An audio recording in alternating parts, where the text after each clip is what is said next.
Hi everybody, I'm Jack the Rambling Raconteur. I'm here with my July Marginalia video. This is where I try to do these in a month where I sort of list books, short stories, articles, essays, letters, everything I was reading that I didn't put up separate video discussions around, and sort of how it connected to the overall reading. You know, it's sort of that Umberto Eco philosophy of everything's connected. I also have my Miles Davis t-shirt on, and that's going to connect at the very end of the video, and it might become a feature that I start just putting into these Marginalia videos if it is as apparent in future months as it was in July. So to get started, I'm still working on The Way of Kings by Brandon Sanderson. You can see I've made some progress. I did finish the other read-along novel I was doing this month, and I suppose the reason I'm a little bit laggy in the storm along is it has nothing to do with the fact that I was prepping online resources for schools to start in my district online. It's because in the desert, usually the storm, the rain of the storm follows the dust storm. The dust storm comes like a wall. The sky turns pink and brown, and the wall of dust comes, and then the rain and the storm come, and it gets your car real muddy. So, you know, the storm follows. I'll finish it in August. Then I was, when I read The Blue Hotel by Stephen Crane and did a video on that, and I really enjoyed that story.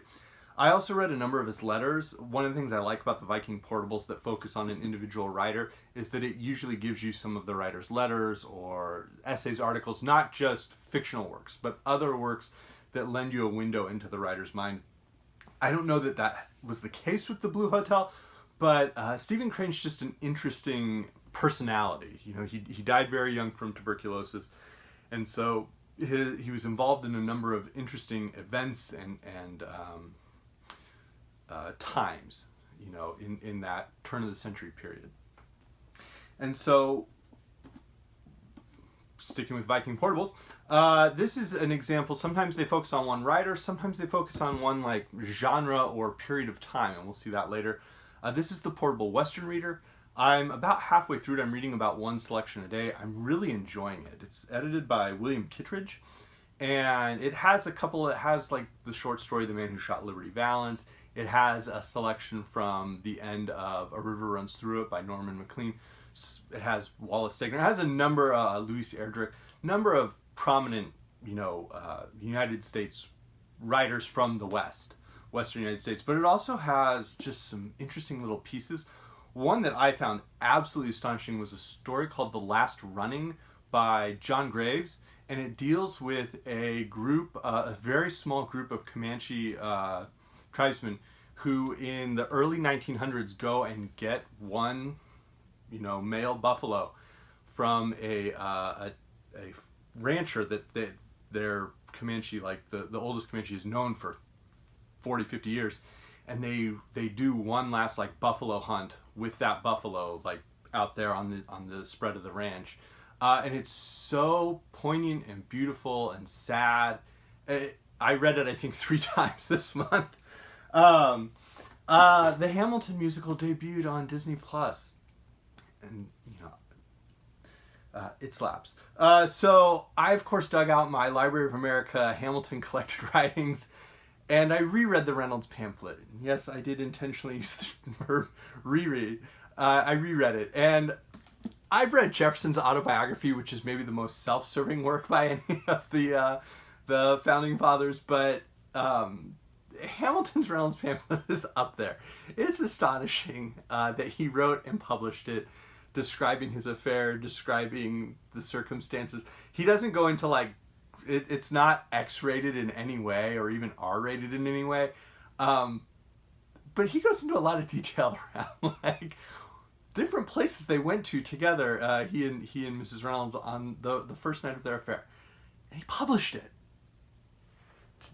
Then I'm still working through my Reporting Civil Rights Part 1. I'm really enjoying that. I'm learning so much. I'm relearning so much. I'm remembering so much. And that has just been really, really useful to keep reading kind of day by day. When John Lewis passed away, I did go in and jump into Reporting Civil Rights Part 2 because he figures quite prominently throughout the 1963 to 1973 period. He was a student leader at the time. So I'm doing that. And then, of course, my Marginalia this month was absolutely dominated by Foucault's Pendulum by Umberto Eco. I did finish this. I finished this last night. I enjoyed it for the most part. It was a heck of a lot easier reading it at 34 than it was trying to read it at 24 or 21. I got a lot more of the references just from reading and reading history and just picking up different things. I still think I preferred Name of the Rose, but Foucault's Pendulum was good. And so then with Foucault's Pendulum, I just read all sorts of stuff. So there's an epigraph to every chapter, all 120. And sometimes I had copies of these works in my own personal library, so I just snag them off the shelf and read them. So I read New Atlantis. I reread New Atlantis by Francis Bacon. I did not enjoy that. It didn't really help me. Within my portable Renaissance reader, I read The Art of Paracelsus. He could have hung out with Hamilton and written like self-serving works. From my portable Elizabethan reader, I read Dr. Dee and the Spirits by John Dee. That was weird. That was really weird. And it fit perfectly with Foucault's Pendulum. Extremely weird. I read a couple of Gnostic works, Valentinian, The Gospel of Truth, which is sort of like a Gnostic sermon / treatise, possibly by Valentinian. And that's always interesting. It's not quite as Gnostic as a lot of other, famous works. I read the selections that we have from the Gospel of Peter, which are, again, much more Gnostic and strange. And in my personal spiritual reading, I'm working through now. I finished Revelation, and I'm working through the Deuteronomist texts of the Hebrew Bible or the Old Testament. So I read Lamentations just to kind of get in a place, and then working through Deuteronomy. And then probably the single most fun selection of all my Marginalia related to Foucault's Pendulum was there was an epigraph from Lucretius, De Rerum Natura, or The Nature of Things. And that my copy of the Portable Roman Reader has a great translation of books 1 and 3 in sort of a blank verse that works really well. It's my favorite translation of Lucretius. So I'll just read this about 10 lines.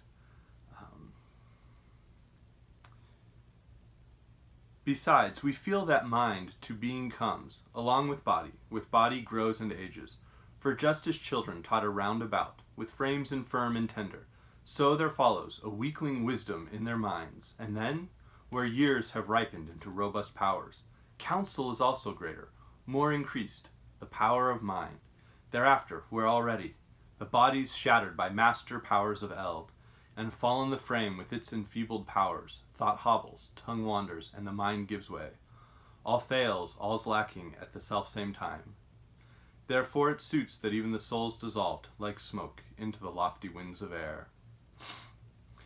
Since we behold the same to being come, along with body, and grow, and as I've taught, crumble and crack, therewith outworn by eld. And I just enjoyed that. I don't necessarily love De Rerum Natura by Lucretius. I've read it twice. But there are passages in it like that just have a very humane, natural beauty to them. And that's one of the better passages from The Nature of Things. So I wanted to share that. And then, of course, so the Miles Davis connection. I'm one of those guys who, when I read, I sometimes, if music's mentioned, I'll want to, or there's a movie connected, I'll sometimes watch the movie or listen to the music to sort of just feel like an ambiance. So if I'm reading a crime novel set in San Francisco, I might watch Vertigo, or I might watch Zodiac or something. Well, I was reading Foucault's Pendulum, and they kept talking about Agharta. Now, Agharta happens to be like my favorite underrated album by Miles Davis. This is the CD sleeve insert. And it is a crazy, crazy, crazy album. It sounds a lot more like Funkadelic than sort of the Miles Davis jazz we're used to. I also then listened to Pangea, which was a live album recorded sort of this same evening as Agharta was a set from the afternoon. And I love Agharta, and so with all the references to Agharta, the city at the center of the world, in Foucault's Pendulum, that became a very natural connection. Just put that on. I actually listened to it last night as I read the final 3 or 4 chapters in the book. So that was my July Marginalia, and we'll see what August holds. Thanks, everyone.